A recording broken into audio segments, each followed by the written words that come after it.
आज हम कक्षा 6 के बारे में जानेंगे। कक्षा 6 के पंचम पाठ जो हमने पढ़ लिया था। तो विद्या की महिमा यहाँ पर है, एक पद इनके उत्तर हैं।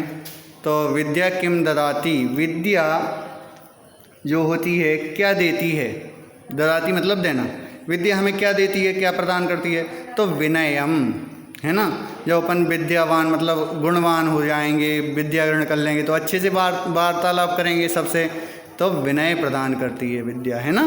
तो कहा सर्वत्र पूज्यते, तो किसकी सभी जगह पूजा की जाती है। तो विद्वान सर्वत्र पूजयेत हैं, पूज्यते। तो विद्वान जो होता है, जो विद्या को ग्रहण कर लेता है, उसकी सभी जगह पूजा होती है। देव ही का पूज्यते, देवता किसकी पूजा करते हैं। तो देवता भी विद्यावान की ही पूजा करते हैं। तो विद्यावान जो विद्या को ग्रहण करने वाले होते हैं और जिन्होंने विद्या को ग्रहण किया है, तो उनकी पूजा कौन करते हैं, देवता। तो विद्यावान।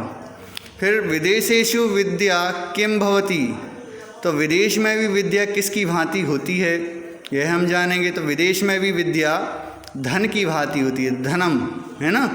जैसे अपने पास कोई भी धन नहीं है, अपने पास विद्या है, तो विद्या से बड़ा धन कोई भी चीज़ नहीं होती।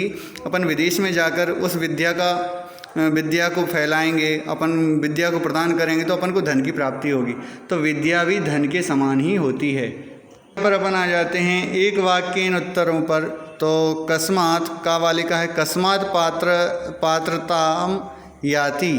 तो कस्मात् पात्रताम याति, इसमें कहा गया है किससे पात्रता मतलब योग्यता आती है, योग्यता आती है, किससे आती है। तो विनयाद पात्रताम याति, विनय से जब अपन विद्या को ग्रहण कर लेते हैं तो विनय अपने पास आ जाता है, विनम्रता आ जाती है, उससे अपन को पात्रता प्राप्त होती है ना। विनयाद पात्रताम याति। फिर परलोके धनम किम, परलोक में धन क्या है। तो परलोक में धन है धर्म। यदि अपन पूजन पाठ करेंगे, धर्म करेंगे, है ना, तो वही हमारा धर्म है। सेवा करेंगे उसको अपन धर्म कहते हैं। परलोके धनम धर्म। हाँ, स्वदेशे का पूज्यते, स्वदेश मतलब खुद के ही देश में कौन पूजा जाता है। तो खुद के ही देश में राजा पूजा जाता है। तो स्वदेशे राजा पूज्यते, जहाँ का जिस जगह का वह राजा है तो वहीं उसी जगह पूजा जाएगा, अन्यत्र जगह किसी भी जगह वह पूजा नहीं जाएगा, है ना। तो खुद की जगह पर राजा ही पूजा जाता है, परंतु विदेशों में भी दूसरी जगहों पर विद्वान पूजा जाता है। केसाम बलम विद्या, केसाम बलम विद्या, विद्या किसका बल है, इसके बारे में भी आज हम जानेंगे।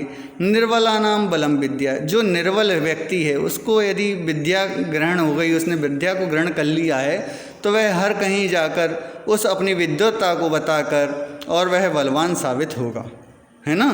तो ये अपन ने यहाँ जान लिया है और अपन किताब में देखते। अब अपन आ गए उचित मिलनम सही जोड़ी पर। तो विद्या ददाति विनियम, तो विनयाद याति पात्रताम। फिर दूसरा है अलसस्य कुतो विद्या, तो अविद्यस्य कुतो धनम। यदि आलस्य करोगे तो कहाँ से विद्या आएगी, और जब विद्या नहीं आएगी तो उसके पास धन भी नहीं आएगा। विद्वत्वं च नृप्तं च, विद्वत्वं च नृप्तं च, क्या कह रहे हैं कि नैव तुल्यम कदाचन, है ना। विद्वान और राजा जी इत्यादि इन चीज़ों की वर्णन की है कि इनकी विद्या की तुलना कैसे की जा सकती है, इसी के बारे में बता रहे। विदेशेषु धनम विद्या व्यसनेषु धनम मति, है ना। गलत सोचोगे तो मति खत्म हो जाएगी, जो सोचने की क्षमता है वह खत्म हो जाएगी। और विदेश में धन ही क्या है, विद्या है। और यदि अपन सत्कर्म करेंगे तो मति अपनी सुधर जाएगी। तो किम कुलेन विशालेन, यदि कुल विशालेन मतलब अच्छे कुल का व्यक्ति है। फिर आगे क्या कहते हैं, विद्याहीनस्य देहिन, यदि अच्छे कुल का व्यक्ति है, खूब बड़े घराने का व्यक्ति है, परंतु वह विद्यावान नहीं है, तो उसके पास क्या होगा? कुछ नहीं होगा, सब चला जाएगा जो कुछ है। इसलिए विद्यावान यदि निर्धनस्य धनम विद्या, यदि निर्धन व्यक्ति है, उसके पास धन क्या है? विद्या है, तो उसके पास वह भी कुलीन हो वह भी कुलयुक्त हो जाएगा, अच्छे कुल का हो जाएगा, अच्छा सब कुछ हो जाएगा उसके पास भी, है ना। फिर रिक्त स्थान पूरी है, तो रिक्त स्थान को अपन को भरना है। तो पात्रत्वाद धनम आपनोति धनाद धर्मः पुस्तकस्था तु या विद्या परहस्त गतम धनम। इसी प्रकार यहाँ पर स्वदेशे राजा पूज्यते विद्वान सर्वत्र पूज्यते विद्या सर्वस्य भूषणम। फिर इसके बाद यहाँ पर अपन आ जाते हैं, तो विलोम शब्द की सही जोड़ी बनाना है। सुखम का क्या हो जाएगा? दुखम। विदेशेषु का क्या हुआ? स्वदेशेषु। फिर इहलोके तो परलोके।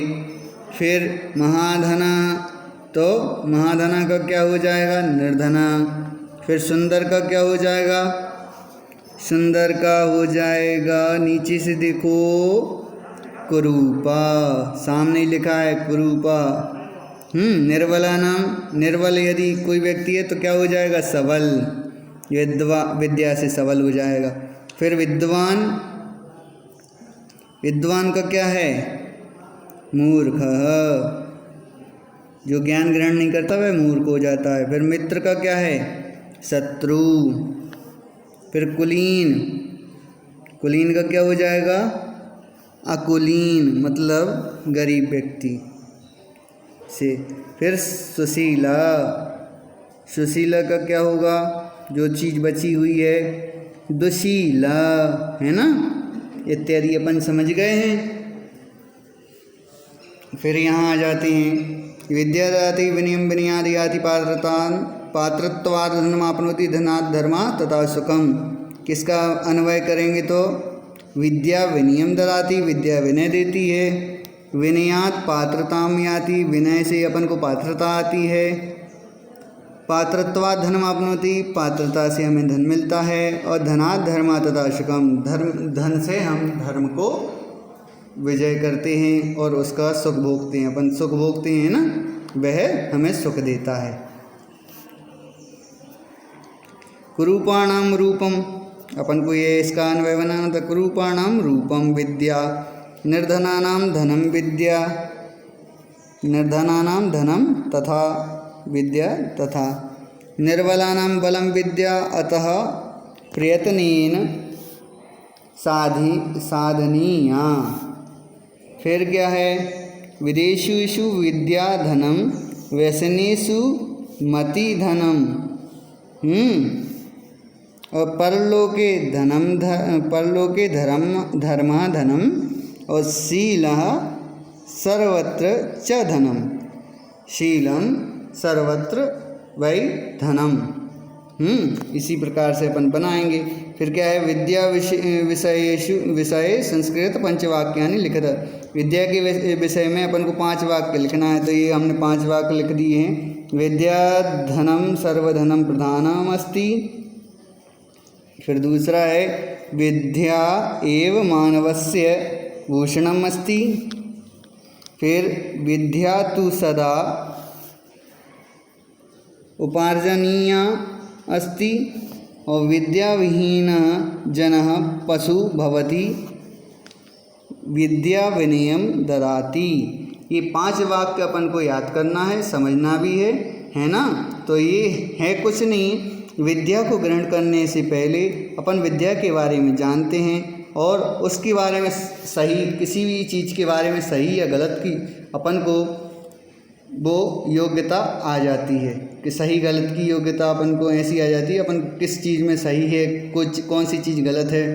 तो विद्या को ग्रहण करने से अपन को हर अच्छी और बुरी चीज़ के बीच में अंतराल मालूम चल जाता है। धन्यवाद।